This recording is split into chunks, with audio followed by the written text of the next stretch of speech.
최승희의 음악이 흐르는 북카페.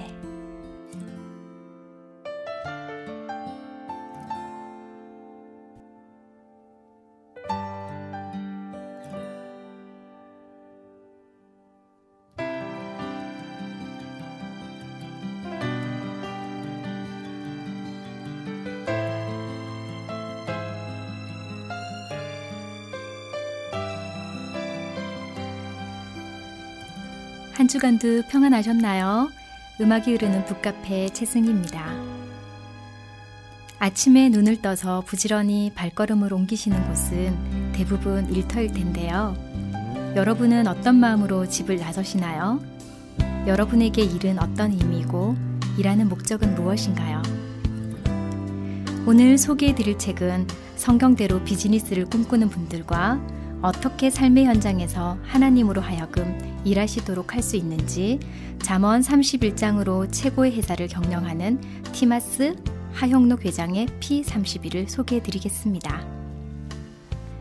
삼남 일녀 중 차남으로 태어난 하형록 회장은 목회자인 부모님의 헌신으로 초등학교 6학년까지 부산 한센병 환자촌에서 어린 시절을 보냈고 초등학교 졸업을 앞둔 1969년 12월 선교사의 도움으로 아버지를 따라 필라델피아로 오게 됩니다. 서툰 영어로 인해 조용한 학창시절을 보냈지만 과학과 공학 쪽에 관심이 많던 그는 펜실베니아 대학교와 동대학원 건축학과를 졸업합니다. 그 후 최고의 주차 빌딩 건축 설계 회사인 워커사에 입사해 29의 나이에 중력의 자리에 오를 정도로 성공 가도를 달립니다. 아내와 두 딸을 둔 그는 세상에 부러울 것이 없었고 그러한 삶이 영원할 것만 같았습니다. 1991년 10월 고속도로 한가운데서 의식을 잃고 맙니다. 심실빈맥, 심장이 불시에 빠른 속도로 계속 뛰어 죽을 수도 있는 무서운 병이 찾아온 것입니다. 건강에 대해서는 자타가 공인할 정도로 자신하던 그가 33살의 젊은 나이에 생사를 오가는 지경에 처하게 되었습니다.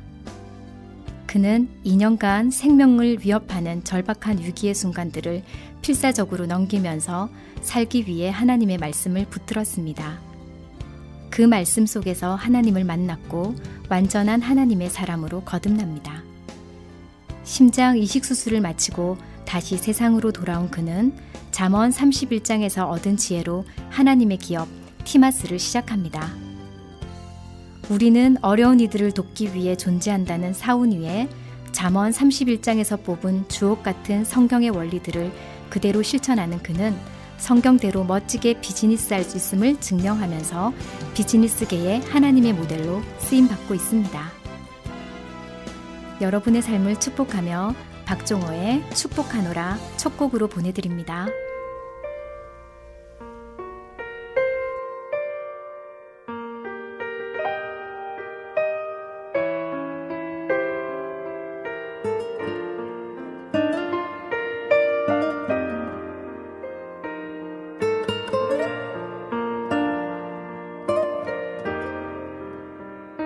나의 은총을 입으니여 너를 아노라.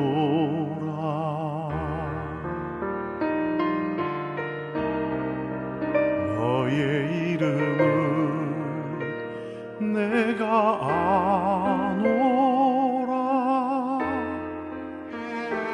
나의 사랑을 아는 함께 가노라. 내가 친히 함께 가노라. 내가 너로 편쾌하며 나의 모든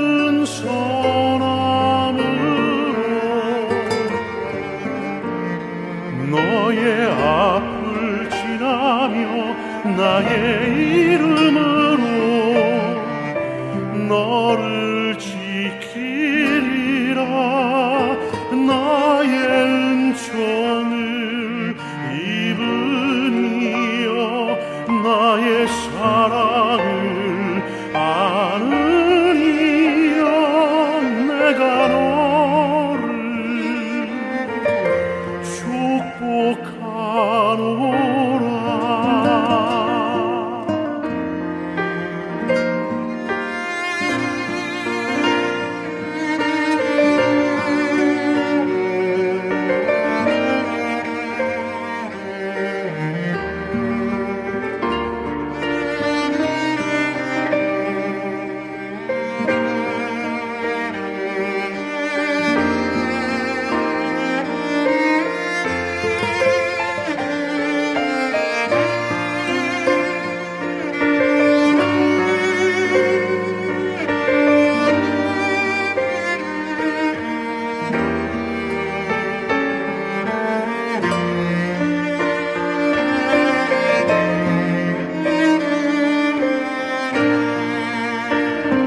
내가 미국에 온 것은 12살. 그 전까지 나의 가족은 부산에서 살았다.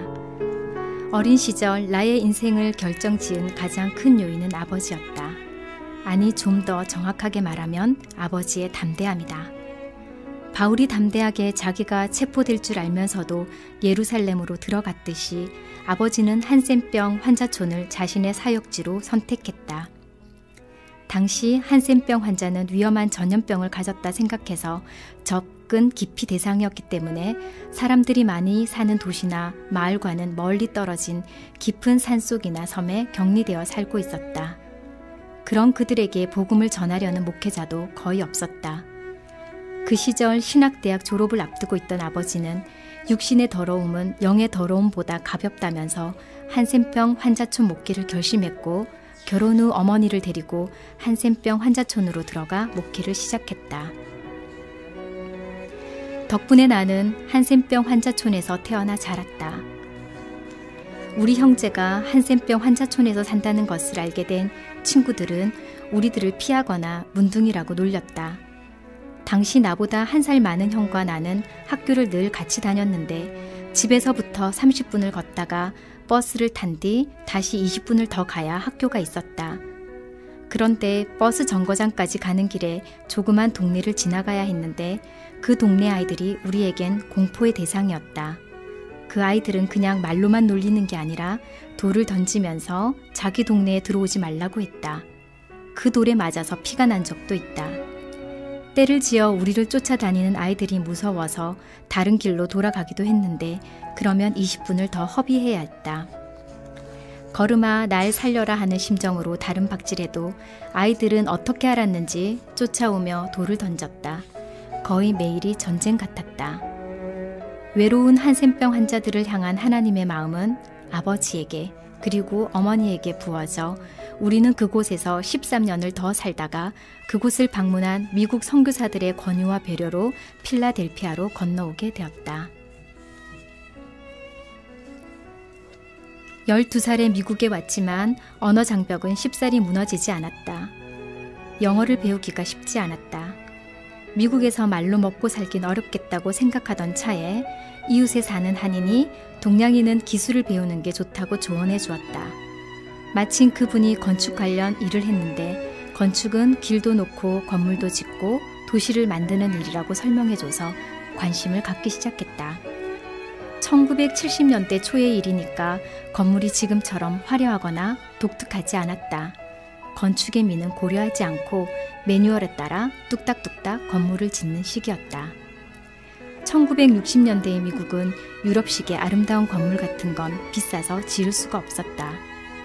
기술과 제철 산업이 발달하면서 건축붐이 일어나긴 했으나 그저 건물을 올려서 윗부분을 잘라내는 것이 건축이었다. 내가 보기엔 아무나 할 수 있는 일 같았다. 그래도 공부는 마치기로 했다. 하지만 내가 대학을 졸업했을 때는 미국의 경제 사정이 너무 안 좋아 직장을 구하기가 하늘의 별 따기처럼 어려웠다.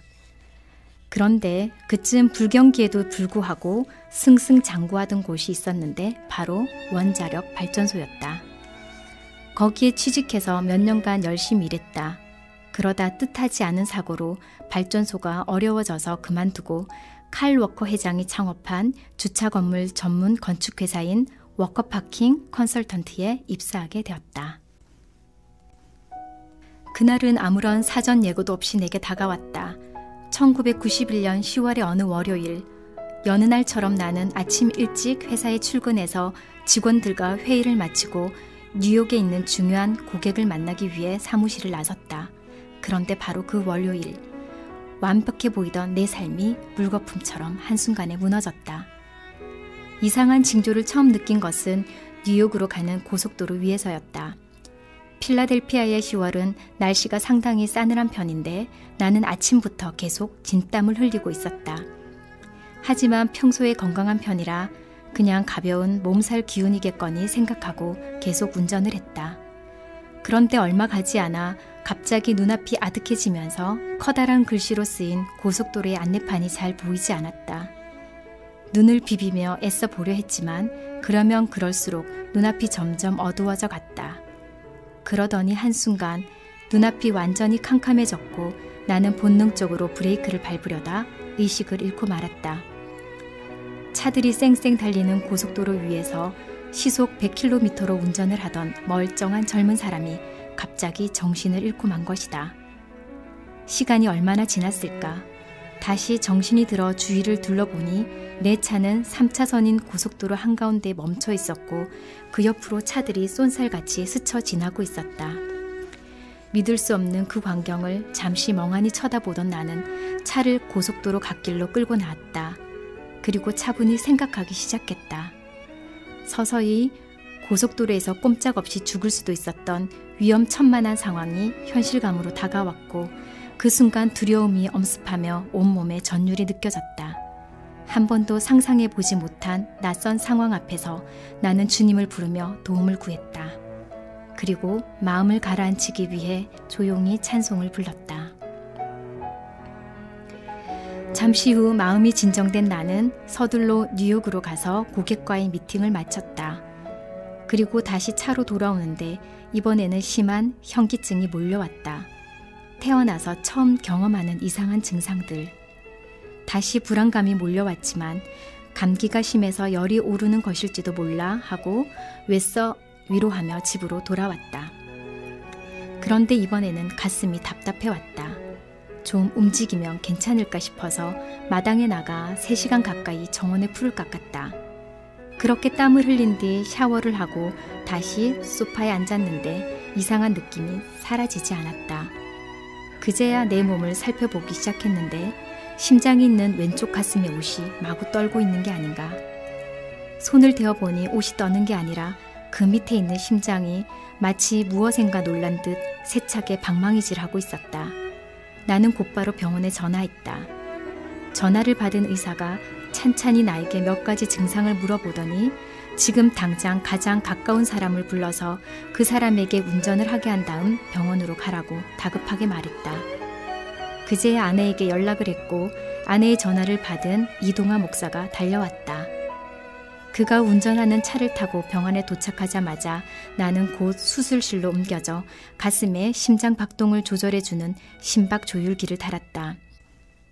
심박 조율기 자체를 몸 안에 넣는 수술을 한 게 아니라 기계는 밖에 두고 라인만 몸 안으로 넣어 심장에 연결하는 일종의 응급처치였다. 그게 끝나자마자 나는 곧바로 펜실베니아 대학 병원으로 옮겨졌다. 그때 만난 사람이 심장 전문의 하워드 아이젠 박사였다. 그는 나를 보자마자 입원을 시키고는 심장에 관한 온갖 정밀 검사를 실시했다. 그렇게 2주간의 검사가 끝난 뒤 그는 내 심장의 근육이 매우 약하고 심실빈맥이라는 위험한 증상이 있다는 사실을 전해주었다. 심실빈맥은 심장이 불시에 빠른 속도로 계속 뛰는 증상을 말하는데 나중에는 호흡을 할 수 없게 되어 그대로 방치하면 숨이 막혀 죽는 무서운 병이었다. 내가 운전을 하다가 정신을 잃은 것은 바로 이 심실빈맥 때문이었다는 것이다. 그로부터 2년간 나는 생명을 위협하는 절박한 위기의 순간들을 필사적으로 넘기며 하루하루를 살았다. 남들한테는 너무나 당연한 호흡이 나에게는 값비싼 대가와 견딜 수 없는 고통 뒤에야 누릴 수 있는 것이었다. 나는 살아남기 위해 말씀을 붙들게 되었고 주님은 그 말씀 속에서 나를 만나주셨다. 그리고 생명의 주권이 주님 손에 있음을 깨닫게 하신 뒤 세상적 명예와 성공을 따라가는 삶에서 돌이켜 영혼을 섬기는 삶으로 인도하셨다. 여러분은 지금 AMBC 미주 온누리 방송에서 보내드리는 최승희의 음악이 흐르는 북카페를 듣고 계십니다. 생명을 주신 이도 거두시는 이도 주님이시고 주의 은혜 아니면 우리가 살 수 없음을 압니다. 김대안의 은혜 아니면 보내드립니다.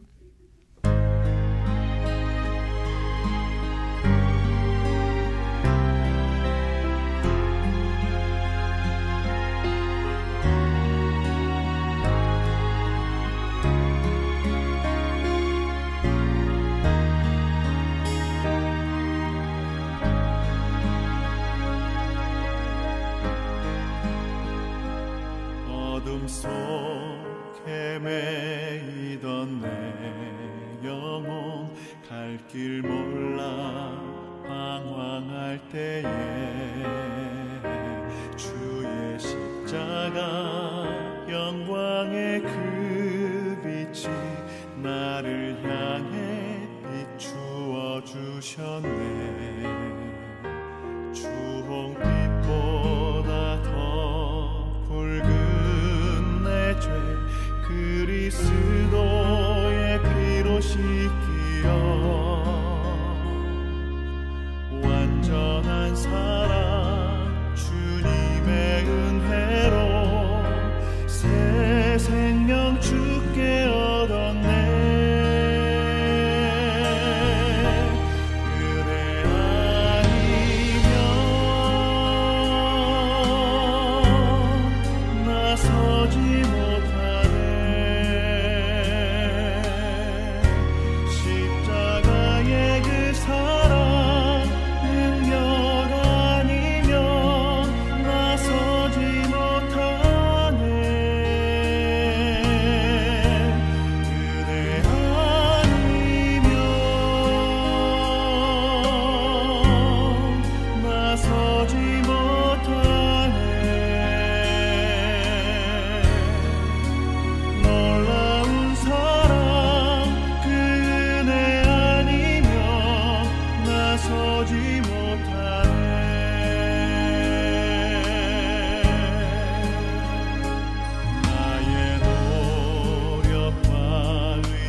죽음 앞에 있다는 사실을 잊게 할 만큼 가슴 뜨겁게 만든 잠언 31장 말씀을 통해 그는 어떻게 비즈니스 현장에서 적용해 왔는지 간략하게 소개해 드리겠습니다.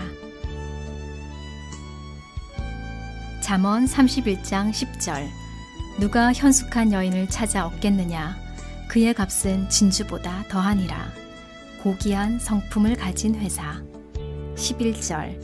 그런 자의 남편의 마음은 그를 믿나니 산업이 핍절하지 아니하겠으며 고객의 신뢰를 얻는 회사. 12절. 그런 자는 살아있는 동안에 그의 남편에게 선을 행하고 악을 행하지 아니하느니라. 상처를 주지 않는 회사. 15절. 밤이 새기 전에 일어나서 자기 집안 사람들에게 음식을 나누어 주며 여종들에게 일을 정하며 맡기며 인정을 베푸는 회사. 16절. 밭을 살펴보고 사며 자기의 손으로 번 것을 가지고 포도원을 일구며 신중하게 투자하는 회사. 17절. 힘있게 허리를 묶으며 자기의 팔을 강하게 하며 다 함께 뛰는 회사. 18절. 자기의 장사가 잘 되는 줄을 깨닫고 밤에 등불을 끄지 아니하며 이윤을 창출하는 회사. 19절. 손으로 손뭉치를 들고 손가락으로 가락을 잡으며 주인이 솔선수범하는 회사. 20절. 그는 공고한 자에게 손을 펴며 궁핍한 자를 위하여 손을 내밀며 높은 목적을 가진 회사. 21절. 자기 집 사람들은 다 홍색 옷을 입었으므로 눈이 와도 그는 자기 집 사람들을 위하여 염려하지 아니하며 항상 준비된 회사. 22절. 그는 자기를 위하여 아름다운 이불을 지으며 세마포와 자색 옷을 입으며 단정한 차림의 회사. 23절. 그의 남편은 그 땅의 장로들과 함께 성문에 앉으며 사람들의 인정을 받으며 고객의 성공을 돕는 회사. 24절. 그는 배로 옷을 지어 팔며 띠를 만들어 상인들에게 맡기며 엑스트라 마일을 실천하는 회사. 25절. 능력과 종기와 옷을 삼고 후의를 웃으며 품격과 인품을 갖춘 회사. 26절. 입을 열어 지혜를 베풀며 그의 혀로 인애의 법을 말하며 인애로 격려하고 조언하는 회사. 27절. 자기의 집안일을 보살피고 게을리 얻은 양식을 먹지 아니하나니 투명한 회사. 28절, 29절. 그의 자식들은 일어나 감사하며 그의 남편은 칭찬하기를 덕행 있는 여자가 많으나 그대는 모든 여자보다 뛰어나다 하느니라. 가족의 칭찬과 인정을 받는 회사. 30절. 고운 것도 거짓되고 아름다운 것도 헛되나 오직 여호와를 경외하는 여자는 칭찬을 받을 것이라. 하나님을 두려워하는 회사. 잠언 31장의 말씀처럼 우리도 말씀의 지혜를 얻어 삶과 비즈니스를 잘 경영할 수 있기를 소망합니다. 어쩌면 여러분 가정에 있음직한 액자의 말씀이 아닐까 싶은데요. 야베스의 기도라고 불리는 역대상 4장 1절 말씀입니다. 원컨대 주께서 내게 복에 복을 더하사 나의 지경을 넓히시고 주의 손으로 나를 도우사 나로 환난을 벗어나 근심이 없게 하옵소서 하였더니 하나님이 그 구하는 것을 허락하셨더라. 장윤영의 야베스의 기도 전해드리면서 여러분의 가정과 기업에 야베스의 기도와 같은 복이 임하길 축복합니다. 그리고 음악이 흐르는 북카페는 다음 주에 여러분 만날게요. 건강 유의하시고 평안하세요.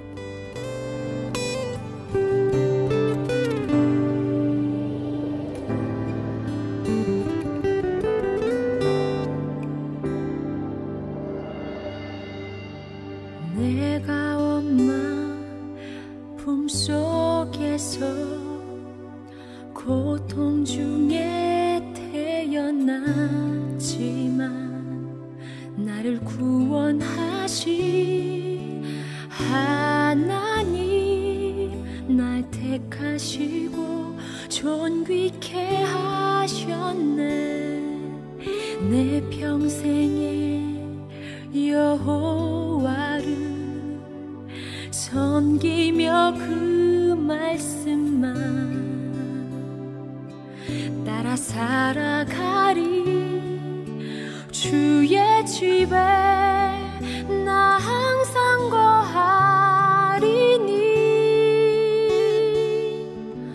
원컨대 주께서 나에게 복에 복을 더하사 나의 지경을 넓히시고 주의 손으로 나를 도우사 나로 환난을 벗어나 근심이 없게 하옵소서.